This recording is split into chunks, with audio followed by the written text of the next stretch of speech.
And that's the goal here is like by filling out those essay questions, you should have a better understanding as to why you're doing this and how you're going to go about doing this. And maybe this helps mold your vision as to where you see yourself in medicine. I mean, that's why all those questions are structured there.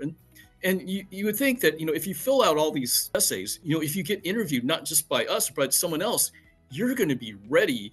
That's true. Welcome to Admission Straight Talk, the podcast dedicated to graduate admissions and helping you approach the application process thoughtfully and successfully. Your host is Accepted's founder and world-renowned admissions guru, Linda Abraham. At Accepted, our mission is to get you to that unforgettable moment when you read your acceptance email and shout, "Yes, I'm in!" Confident you'll be attending the perfect program to help you launch the career of your dreams. Welcome to the 593rd episode of Admission Straight Talk. Thanks for tuning in. Are you ready to apply to your dream medical schools? Are you competitive at your target programs? Accepted's Med School Admissions Quiz can give you a quick reality check.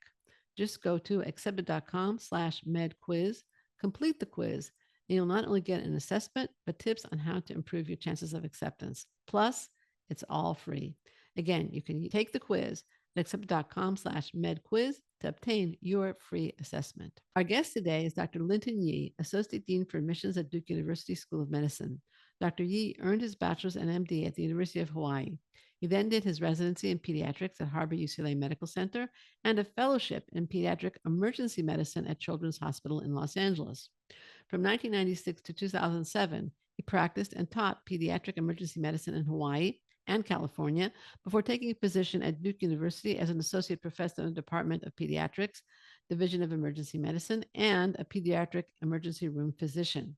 He is also Duke Medical's Associate Dean for Admissions and a returning guest on Admission Straight Talk. Dr. Yee, welcome back to Admission Straight Talk. Well, thank you. Appreciate the invite. You're very Great welcome. seeing you again. Great talking with you again. Yeah, it's always been a pleasure. Can you give us, as you've done in the past, for listeners who aren't that familiar with it, can you give us an overview of Duke Medical's highly distinctive curriculum? Right. Yeah. So our curriculum has been much different for a number of decades. And so the way it's structured is your first year is your basic science year. Your second year is your clinical year. Your third year is a year that's dedicated to scholarly activity in which we, are kind of expecting you to have like a first authored paper, or at least a significant amount of research and or an advanced degree. And then the fourth year is your senior year in which you have, a lot of your senior electives, and then you're also doing OA electives. And, Wow. and so the logic behind this is that, your goal in medicine is to have a positive impact on the lives of others. And what we're trying to do is kind of like allow you to get early clinical experiences as well as to integrate the basic sciences within your clinical exposures. And so, literally from day one, you're learning how to do like point of care ultrasound. And so you're learning the relevant anatomy, and plus you're learning what you need to do with the ultrasound in order to potentially diagnose a specific condition. And so from day one, you're learning how to do those sort of things. And I think it helps you to process and integrate a lot of the multitude of basic science minutia that you have to learn, because you can actually apply it in a real, case scenario. And so it makes it much easier for you to kind of understand and say, okay, I've seen that before. And then when you get to the second year, you're in the clinical world, a lot earlier than most other places. And part of what you do when you sign up for medicine is like, you didn't sign up to sit in the classroom. You signed up to go in the hospital and see patients. And so you're doing that early on from full time from, August of your second year. And so I think from a motivational sense, that helps. I mean, I know that when I was a med student, part of my lack of motivation was because we were sitting in a classroom and not in the hospital. And then once you got in the hospital, you go, hey, this is like really cool. And so that's part of it. But then also when you're in the clinical world early on, again, you can really apply what you learn in the basic science world and how that really affects, people, and what you're doing at the bedside. And then the third year is much different, because I think people also need to know you have to have an appreciation for, the integration of way research and clinical medicine work hand in hand with each other. One cannot advance without the other.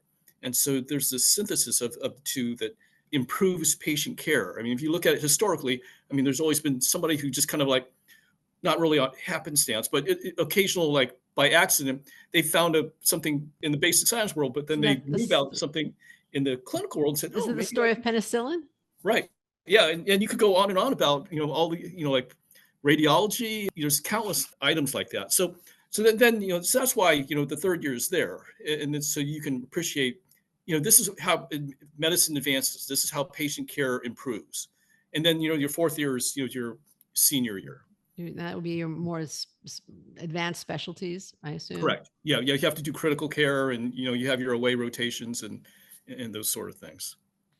Now, you mentioned the first year, two questions. The first year, you do start clinical work, but it's primarily didactic. It's still primarily in the classroom. Is that correct? Or am I wrong? No, there? you're actually still in the hospital a decent amount, not full time, but like on a weekly basis, you're probably in the hospital maybe at least once a week, if not a couple times a week.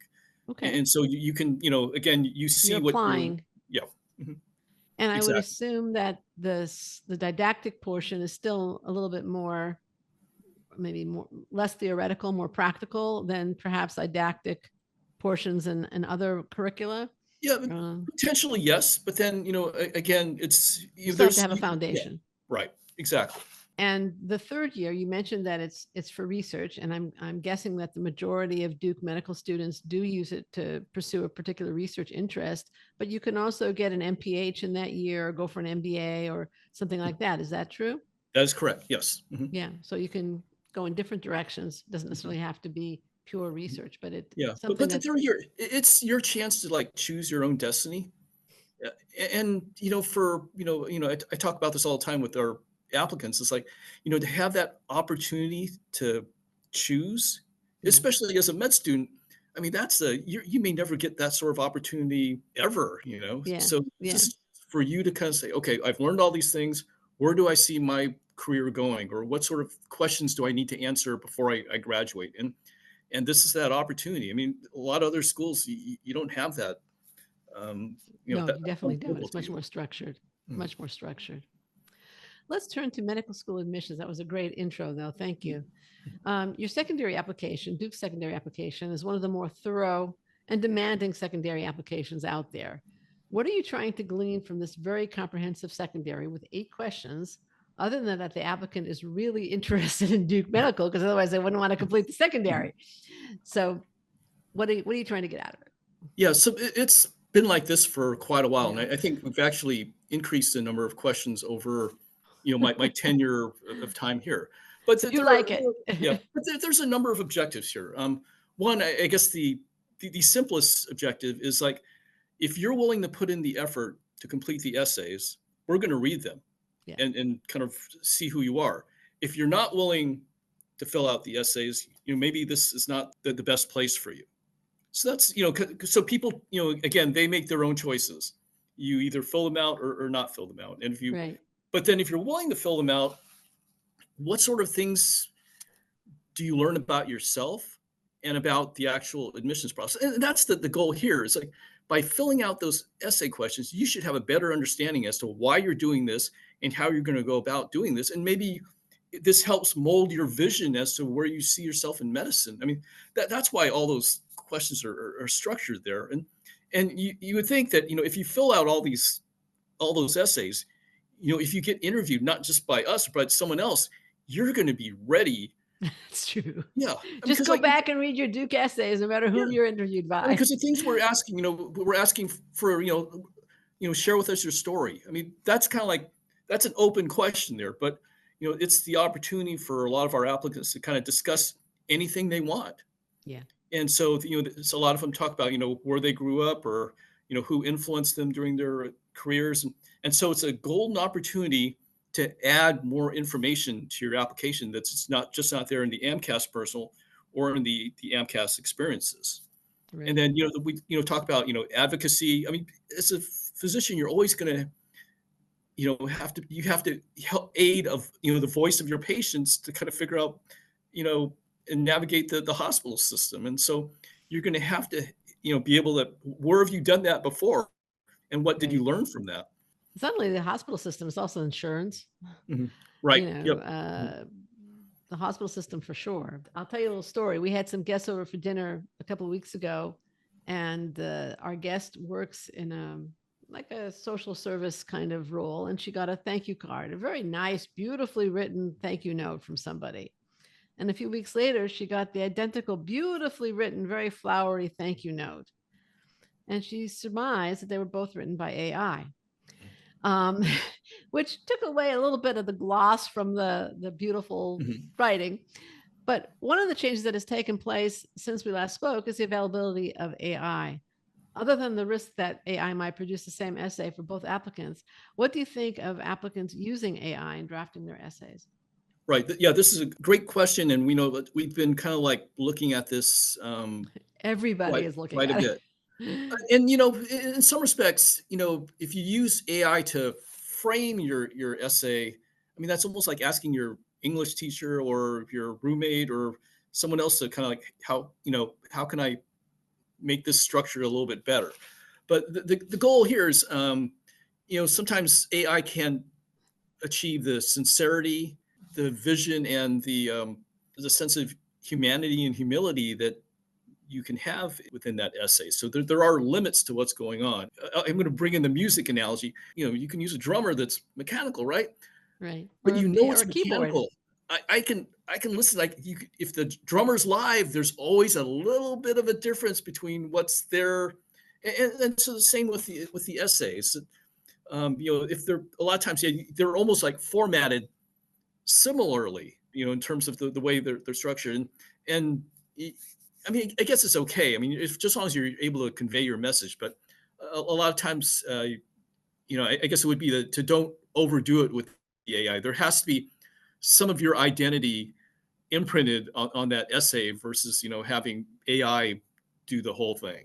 Absolutely. Absolutely. And again, there is the risk that you might see the same essay twice, Right. uh, if you rely on it entirely. But Hmm. you need to get yourself into those essays. Hmm. Now, question number 7, I think, is a new question at Duke, and it says, your career in medicine may place increasing demands for your time. While in medical school, how will you balance your educational commitment and your outside interests? Why did you feel the need to introduce this question this year? I mean, medical school has always been extraordinarily demanding on one's time. Every year we change our essays around, and that should be no secret to the applicant pool here. That even if you pre-write things, there's going to be a little bit of a difference. But we felt that wellness is also part of being able to tolerate the med school system, and you have to be able to ask for help and know when to ask for help, and show a level of maturity in terms of how you're going to approach whatever dilemma that you're going to be facing. And that's part of it without giving it too much of the the answer. Okay. Okay. I also think that successful medical student does need to know how to balance personal needs, Mhm. whether it's exercise or Mhm. more broadly defined wellness or Yeah, other correct. interests, hobbies, and Correct. their medical education. So okay. Now Duke Medical School has rather stratospheric stats. I mean, they're way up there, right? Median MCAT of 520, median total GPA of 3.92, with a median science GPA of 3.9. And I'm quoting these stats from the MSAR. And per MSAR, again, Duke received a total of 8,431 applications last cycle, interviewed 633, and matriculated 118. Given the volume of applications and the demands of your application, and the fact that at least some are admitted with meaningfully lower stats, you can't just be looking at stats. What makes a difference between the competitive application and the persuasive, compelling application? Yes, great question. Yeah, so I mean, we review all elements of the application. So your experiences, essays, in some respects, have more value than your MCAT or your GPA, or in a lot of different cases, because part of what we're looking for is your ability to care for people, because that is kind of like a innate trait that cannot be taught. I mean, that's one thing that you have to walk in these doors here with that ability to want to care for people and a proven track record of being able to take care of people. Otherwise, we won't look at you. And it's also it's a skill that cannot be taught. as wild as that may seem, but you can't force someone to Care. to care for someone. It Right. doesn't work. And Right. you could ask my colleagues in the clinical world. I mean, if there's a student that doesn't want to, it's like, what are you doing here? It's like, first of all, you're wasting the patient's time, which maybe potentially finite. You're wasting your time, and you're wasting our time, and so this isn't the right place for you. But so we're looking for people who have shown the ability to care for others, and that's probably the one of the more principal things there. And so because of that, I mean, it's not just based on numbers. It's based on experiences and things that you've done. So a lot of it will depend on your distance traveled. I mean, have you had to endure a lot of like obstacles in order to get to this specific point? Did you have you worked in the fast food industry or a restaurant industry or retail, and you develop that skill in customer service Sure. and being able to juggle multiple tasks there? And so these things are also important. In addition to the other parts, like you have to have clinical experience. That's you know, otherwise the first question is going to come out of like the reviewing committee to say, well, how do we know they like patients if they've never worked with patients before?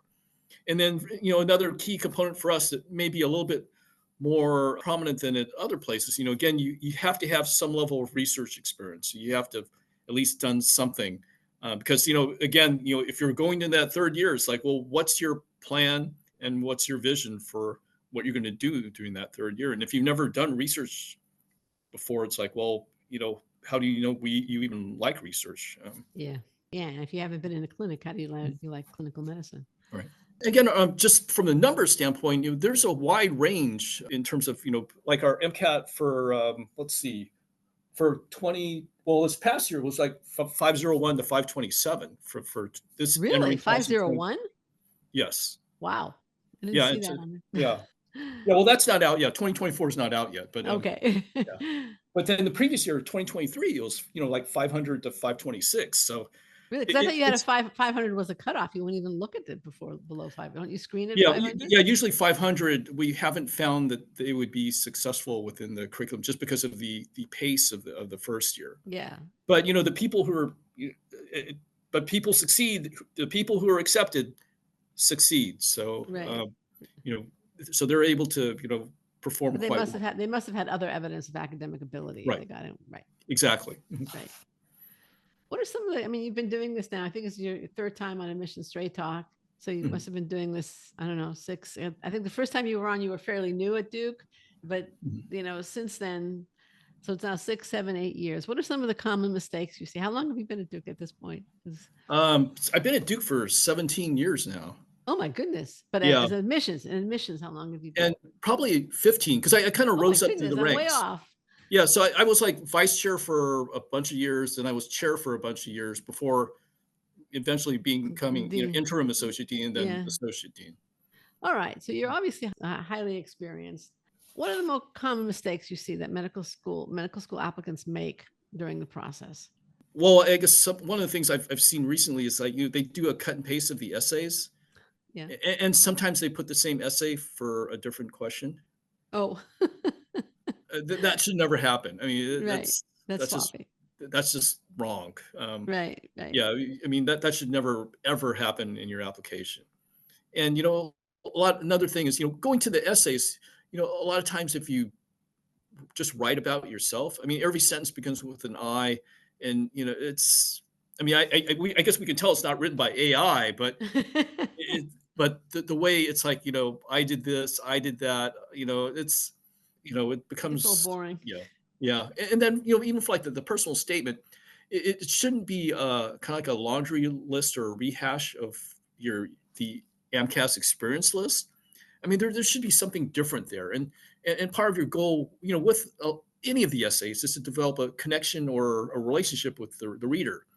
And a lot of times, people don't do that, and sometimes I think some of the most egregious statements I've seen in the essays is.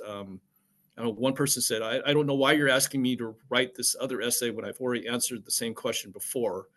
And that was all they wrote down. And, Well, that's easy. yeah, That was easy. it's like, that it's like, why are you even doing this if you're writing something like that? I mean, they should have had a, appreciation for what we're trying to, help them with. And, but Right. no. So, yeah, those Smart. are probably some of the more common mistakes there. I think other things, yeah, again, if you're applying for med school, you have to have some clinical experience. You can't just walk in and expect to, you know, just apply like, out of the blue. That doesn't work. You have to have done something with patients during the course of your application. Right. Otherwise, how do you know you want to do this? It's a Right. demanding field. It can be an Mhm. extraordinarily rewarding one for the right Mhm. people, but if you don't Mhm. know what you're doing, then Yeah. how do you know if it's right for you? Correct. Mhm. Getting along a related line is I noticed that shadowing experience is, I guess, recommended by Duke. How important is it and how much of it is enough? And some people that I've interviewed say that, shadowing experience, it can be almost a sign of privilege because you have to have the connections to a doctor in order to have a shadowing experience. So I guess that's a lot of questions in one about shadowing. Right. Yeah. So the way we view it, you have to have patient contact hours is how we kind of view things. And Okay. then there's active patient contact hours and passive patient contact hours. Should be shadowing. Yeah, and so like the shadowing is more passive, and it's for most. It's not always exclusively that, but for the most part, it is in which you're observing the interaction. I mean, there's still a lot to be learned by watching that interaction. You can definitely, you know, obtain a lot of information from that. But Mhm. the other part we look at is people who have actually been like a medical assistant, a CNA, or Scribe. scribe, or yeah, those sort of things. Because then you're a little bit more involved in the process in which you, or like EMS, you have to ask the patient questions and figure out what's going on, and you have to like talk to them, Right. and Right. that's a really important skill. If you can't you know ask patient questions and figure out what's going on, then I mean, you're kind of like, you might That's lunch. want to, yeah, you might want to choose a different careers. Yeah, but yeah, that's so it's yeah, it's again, it's all about working with patients and putting patients first, and really cherishing that patient provider relationship, and that's the most important part about the clinical experiences. And but again, you have to have a lot of that. And I think for us, another aspect that seems to work is the clinical research coordinator. So, a lot of times, Yeah, sure. granted, you probably have to have graduated from undergrad, and you're going to probably commit to taking a year or two off. What happens in that time frame is again, that's like the third year of medical school for us. Right. It's like you're rolling, patients in studies. You're seeing the effects of these studies on their well-being, and so you appreciate, again, what's going on in the research world and the clinical world. And we found that to be extremely valuable in terms of how we view those applicants. And you can even tell in the essays there's another level of maturity and understanding of what they're doing because they've kind of been out there in the hospital and working with patients. And so we found that to be extremely valuable in terms of who ends up matriculating here. Interesting. That's a really interesting comment. So getting back to the shadowing, it's not really shadowing, it's patient contact. And if you Mhm. have, 1,000 hours in EMS or as a scribe or whatever, then getting 20 hours of shadowing is kind of nice, but not necessary. And if you have less active patient contact hours, then maybe, or if it's perhaps only in one area of medicine, maybe it might be nice to, if you've, I don't know, working in neuroscience the whole time, it might be a good idea to shadow a primary care physician, something along those lines to get some different perspective. Is that kind of what you're looking for? Well, a lot of it's both the quality and the duration of the experiences. So, Okay. and it's also on the applicant to describe what What they they did. learned. I mean, because if they only write like some short little blurb, I mean, I did this for like, let's say they had something listed for 1,000 hours, but they put this like short little note there that, and so we're kind of looking at it, go, okay, well, was this a valuable thing, or were they just like, checking the box here? Yeah. Or you could have like a short term thing, but then you gain tremendous value from it. And I think one thing that's overlooked a lot of time is hospice. Right. Because that is that's like a totally different It's also hard. thing. Emotionally, it's very Yeah, difficult. so it definitely it takes you out of your comfort zone. I'd say And so. but again, it's a one-on-one interaction, and I think you probably in some respects have a better appreciation for, the power of the human spirit, because you're working with someone in a scenario where can't operate, can't do a diagnostic procedure, you can't give a different med, nothing's going to change. And so how are you going to, work with Care. this person? Yeah. And To so going back to the point you made earlier, you want Mhm, people who are going to care. mhm, All that, I mean, hospice mhm, care is about, it's, there's no cure is not an option at that point. right. Mhm, It's all about caring. yeah. Yeah. And so I think a lot of times, I think our applicant pool, kind of overlooks the potential opportunity that you have, with hospice. It's a great point. Yeah. Great point. What is the virtual MMI like at Duke? Right. Yeah. So, yeah. So it goes back to the pandemic year, which was I think was 2020, in which fortunately we have a tremendous group here that was able to we may have been one of the only places we were able to do the virtual MMI the Hmm. same as we had done it in person. So the way it's structured, there are 10 stations, roughly 10 minutes apiece, and during those 10 stations, you have five kind of like scenarios in which you're going to be given, and then you're going to have to answer that question. You have two rotations in which it's like a traditional interview. You have a team station, which involves two rotations. So one in which you're providing instructions and one in which you're receiving instructions. And then we have one station in which there's a video component. So you watch a video of the interaction of two students, and then you have to offer your observations and potential solutions to what's going on there. All right. And it's all virtual. It's just you go to Yes. different rooms, let's say Right. Exactly. Yeah. okay. And are there actors or is it something that's read or? No actors. Yeah, just you have your interviewers for And they basically yeah, give you a scenario and they say, how would you right, handle this? right. Got it. Yeah, All and, right. and I guess the only actors per se are the students in the video, but they're regular students. So Got it. Okay. And now we're kind of moving through the application process to a certain extent here. Does Duke consider letters of intent or update letters at any point in the process? And if so, at what phase? yeah, that's a great question, and we get asked that a lot. I'm sure. I guess first of all, having done this for so long, are you truly 100% sincere in your letter of intent or your letter of interest? I think a lot of times, the ones that are far overshadowed by the ones that are not. I only believe people that they're coming here when they show up for the first day of school.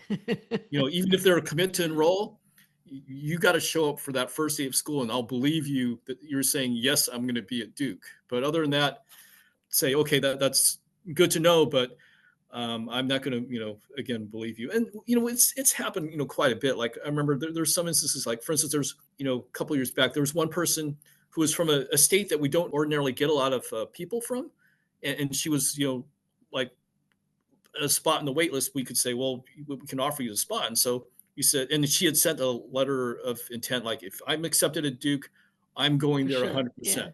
So we said, well, okay, let's see what happens here. And then so we offered the acceptance, and she was happy about it. But within like 48 hours, she had flipped and gone somewhere else. So Right. but that happens. That's not the only. It That's happens just one quite a bit. example.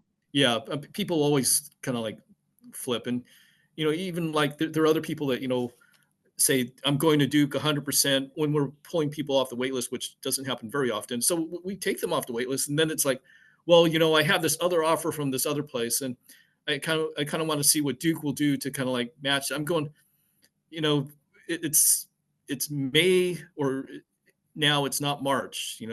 Where what you have is what you're going to get, and you either take it or leave it. So that's why the letters of intent. I mean, it's okay, but it's not It's not, that's 100%. No, not very persuasive as far as you're concerned in correct. terms of the intent. But what about update letters? Yeah, Okay. those are extremely valuable. I think that, yeah, all applicants, I mean, if there's something that happens like that, they should definitely, send in, because that's really important when we're, when you're actually still in the application process, and or when you're when we're looking at people for waitlist. So letters of intent are not so valuable, but update letters are. Yes. Okay. And they actually are a great way of showing interest too. Mhm. Correct. Mhm. So genuine interest. Right. Maybe not intent, but interest. Okay. Now, this show is scheduled to air in September. Would you advise applicants who have not submitted their primary application by then, but it's before the deadline, to use the next year to strengthen their application and apply in, I guess it'll be 2025, or should they go ahead and apply now? Right. So we don't roll. So we're single decision. So in theory, and you're still going to be considered for 2025's matriculating class, but Right. the goal is, you probably need to get your application in sooner rather than later.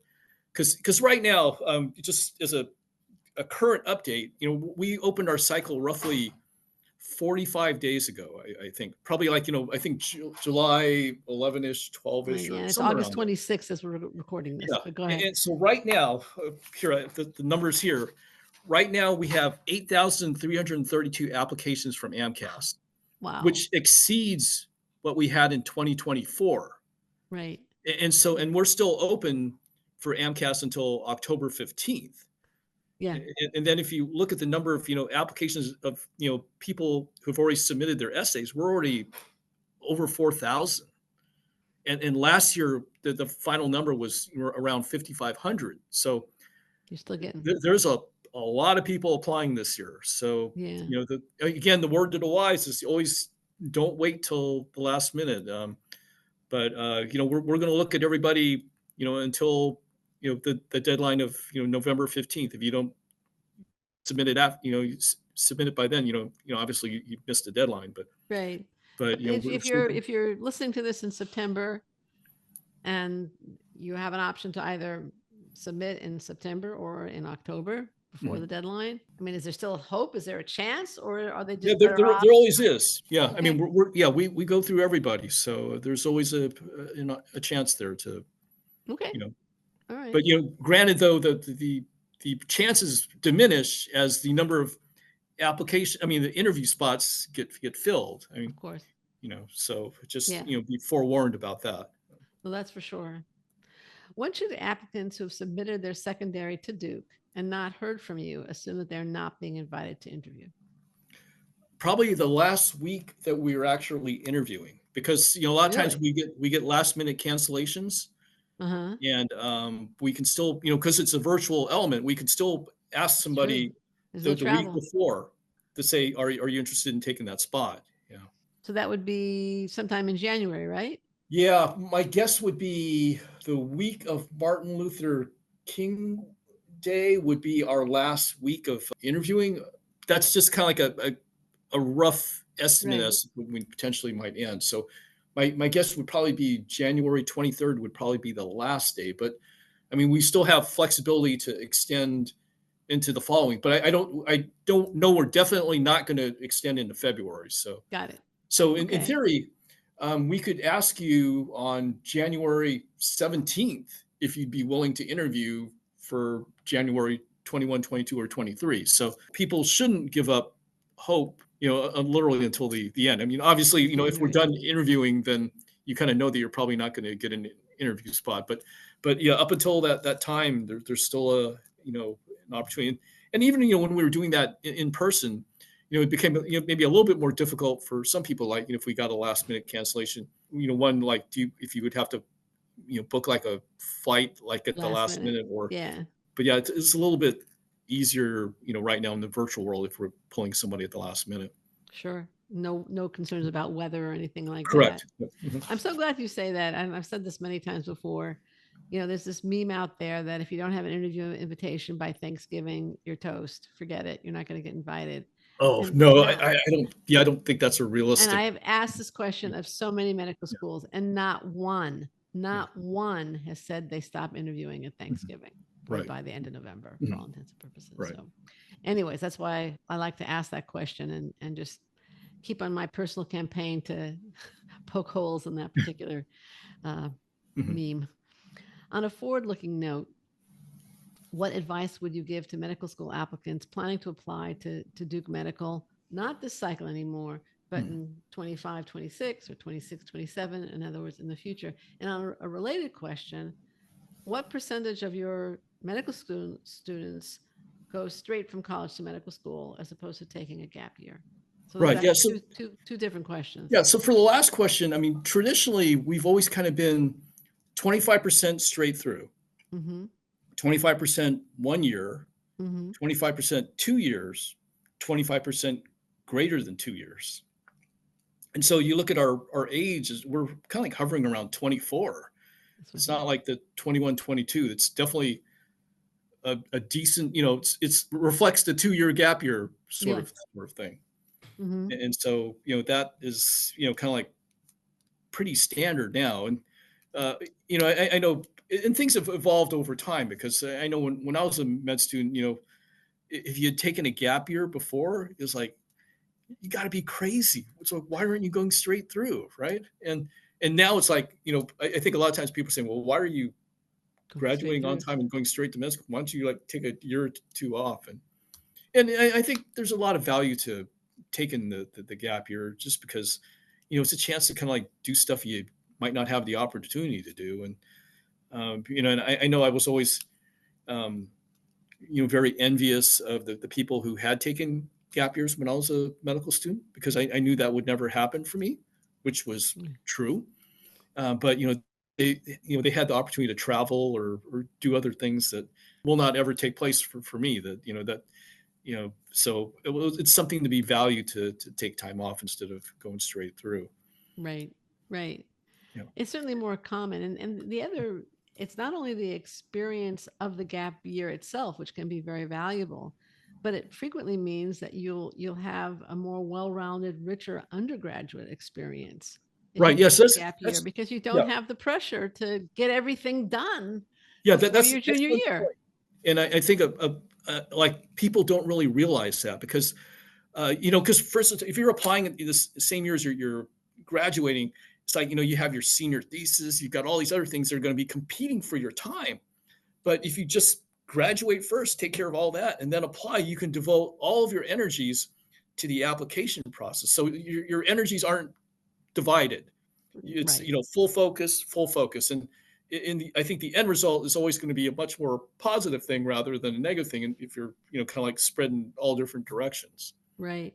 So let's go back to my first question, because I think we've been focusing on the second one. But the first one was, if somebody is planning, whether they're in college or out of it already, and they're not planning to apply this cycle, they're planning ahead to the 2025 or 2026 cycle, what would be your recommendations for them?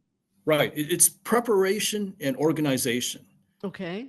Because when we look at the AMCAS application, you can kind of tell if things are scattered or kind of like done at the last minute, so it has to be a focused approach to the application process. And a lot of times you can't do that like in a year. I mean, there has to have been something that's been happening prior to just this 1 year. So, and everything has to kind of coalesce and, eventually get to this point that, okay, this application looks like they're ready for what's going to happen next. And so, again, it's your clinical experiences, your research work. I'm really kind of like, look at our essay questions and really have an understanding as to why they're being asked and how you should answer them, and how those essay questions are going to help you in the future in terms of your thought process.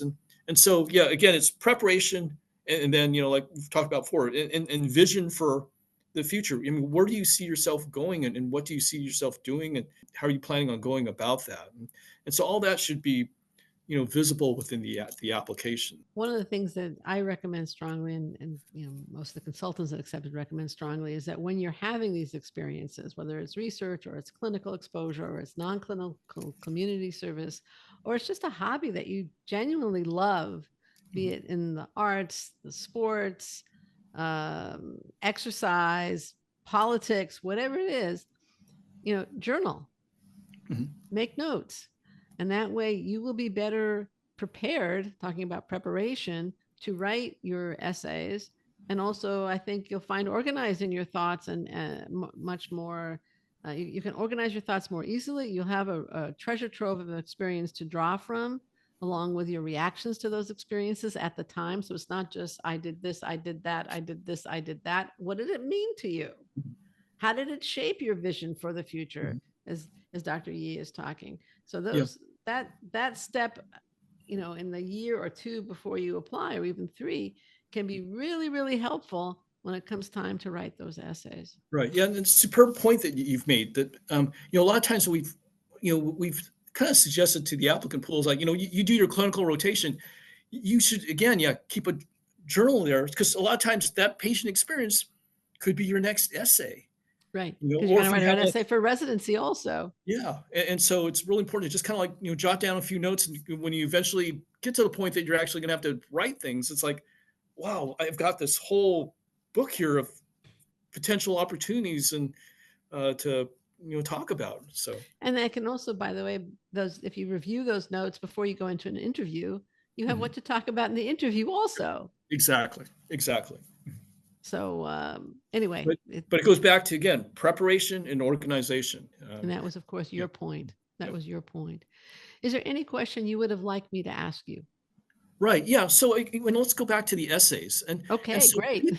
people should be willing to talk about anything in the essays. I mean, this is your opportunity to kind of like discuss and present other topics that may not be, asked anywhere else. And so, we've tried to make the essays open forum. And so don't be afraid to talk about anything in the essays. And that because, we need to know who you are and understand who you are. And, this is, an applicant's opportunity to really kind of discuss, things that they might have not discussed with anybody else, but would be valuable to our assessment of them in terms of their ability to care for somebody and their potential success as a medical student and beyond. Right. You remind me of a conversation I recently had with a medical school applicant who had suffered a drop in grades in his junior year. And then this individual, she enrolled in a post-bac program, and the first semester did poorly. The second semester did fine, but said, what happened? And she said, well, in the post-bac program, there was a medical issue. She was in a car accident. And in terms of college, why the drop in grades in college, she just said, well, life happened. And I said, did you discuss what happened in your application? She was also a reapplicant. And she said, no. And I said, well, how are they going to know context for your drop in grades? And she kind of hemmed and hawed. And I said, admissions application readers are human beings too. Life happens to them also. And if you provide the context, then they can evaluate, because her first 2 years were excellent in terms of grades. Then they can evaluate your record overall and know what happened. Life happened, but remember, they have life happening to them also. So listeners, application readers are human beings too. They're not robots. Yeah. If you were like homeless, you came from a family that was split by various, for various reasons.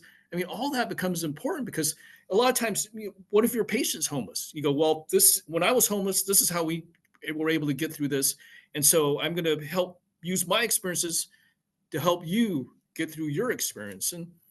And so that's where there ends up being, value to, it's just not, it's beyond the numbers. These sort of things are absolutely critical to aiding your patients. And they also are important to the application evaluator in evaluating your grades.